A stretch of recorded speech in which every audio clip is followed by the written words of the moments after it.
Assalamualaikum warahmatullahi wabarakatuh. Yang terhormat kepada Ibu Siti Maryam Rohimah, MPD, selaku dosen mata kuliah pembelajaran terpadu, serta teman-teman yang saya banggakan. Pada kesempatan kali ini, izinkan saya untuk memperkenalkan anggota dari kelompok 9. Yang pertama ada saya sendiri, Sekar Nurul Aini Rahmawati dengan NPM 205060145.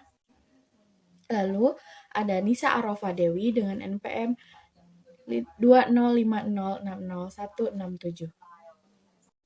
Selanjutnya kita masuk ke materi pertama, yaitu pembelajaran terpadu tipe Immerse atau pembenaman, yaitu suatu pembelajaran yang menggunakan pendekatan antara disiplin ilmu di mana siswa dapat memadukan semua data dari setiap bidang ilmu dan menghasilkan pemikiran sesuai bidang minatnya. Lalu ada karakteristiknya. Yang pertama, pembelajaran berfokus pada minat.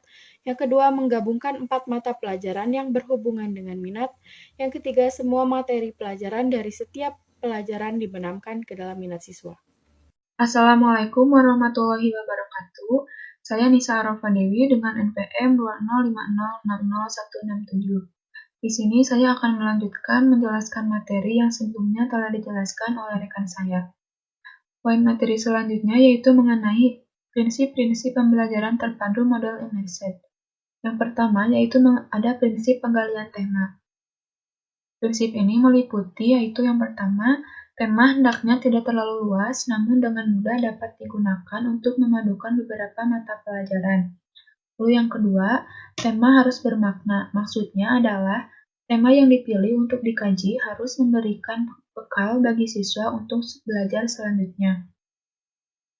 Lalu yang ketiga adalah tema harus disesuaikan dengan tingkat perkembangan psikologis anak. Yang keempat, tema yang dikembangkan harus mewadahi sebagian besar minat anak.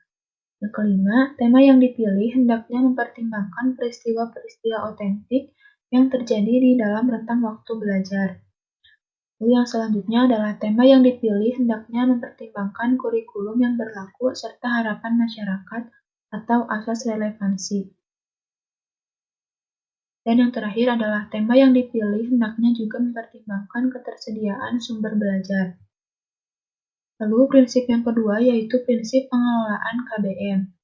Prinsip ini terbagi lagi menjadi dua, yaitu prinsip evaluasi dan prinsip reaksi.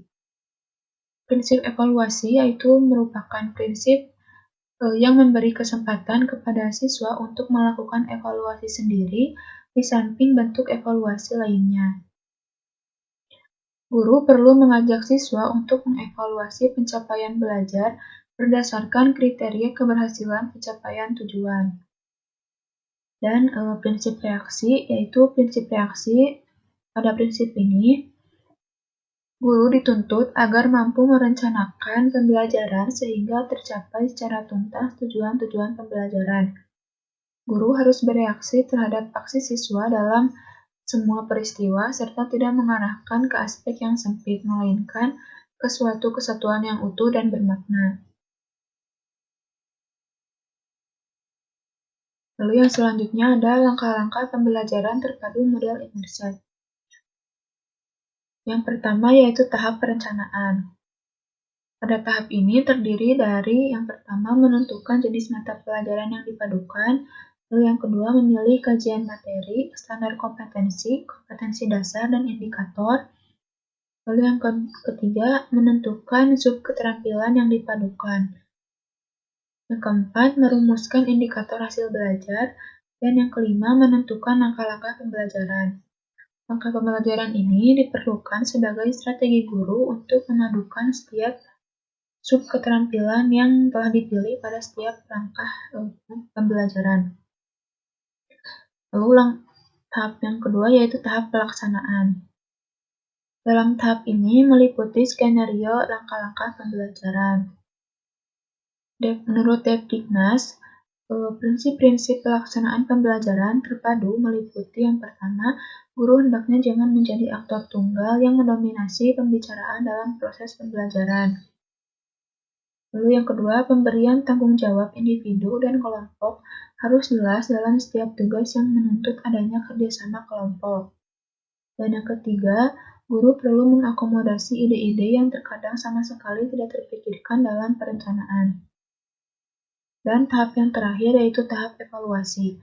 Dalam tahap ini, pelaksanaannya dapat berupa evaluasi proses pembelajaran dan evaluasi hasil pembelajaran. Tahap evaluasi ini sebagaimana termuat pada Dekdiknas hendaknya memperhatikan prinsip evaluasi pembelajaran terpadu.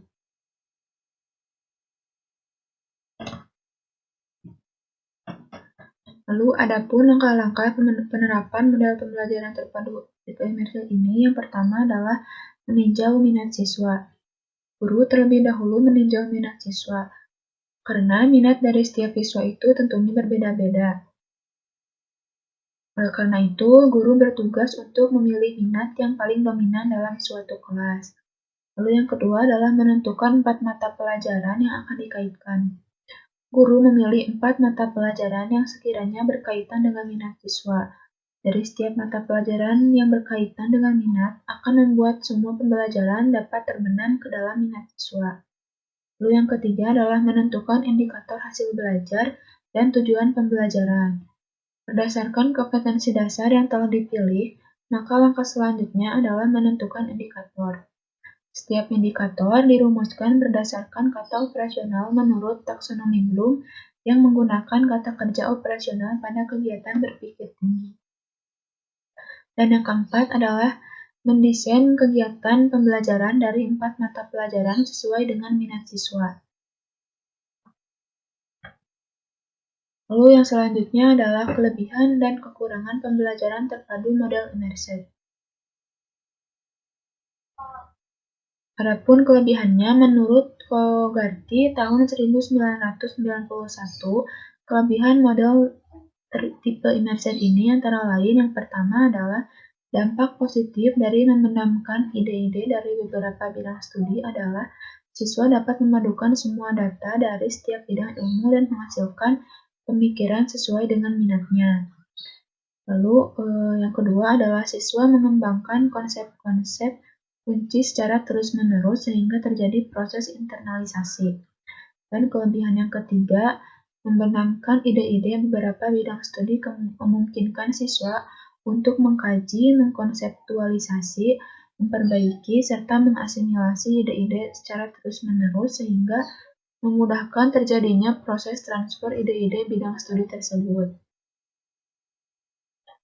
Sedangkan adapun kekurangannya yaitu yang pertama, penyaringan semua gagasan melalui cara pandang tunggal yang sempit dapat menimbulkan terlalu tajamnya sebuah fokus. Lalu yang kedua adalah model pembelajaran terpadu tipe imersif ini menekankan pada penggabungan pengetahuan pada beberapa bidang studi yang berbeda untuk membahas suatu masalah khusus. Keadaan ini berpotensi untuk mempersempit cakupan pemikiran siswa terhadap bidang studi tertentu. Dan kekurangan yang ketiga adalah dimensi sudut pandang siswa menjadi lebih dalam, diperlukan pengalaman dan pengetahuan yang luas. Nah, keadaan ini tentu cukup sulit dipenuhi oleh siswa pada jenjang pendidikan dasar. Sekian penjelasan materi dari saya kembalikan lagi kepada moderator. Baik, kita masuk ke kesimpulan.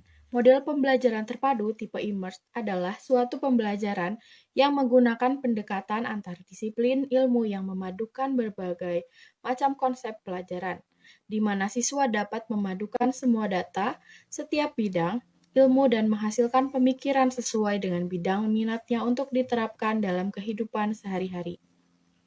Pembelajaran terpadu tipe immerse adalah tipe pembelajaran yang memerlukan tingkat kemampuan berpikir tinggi.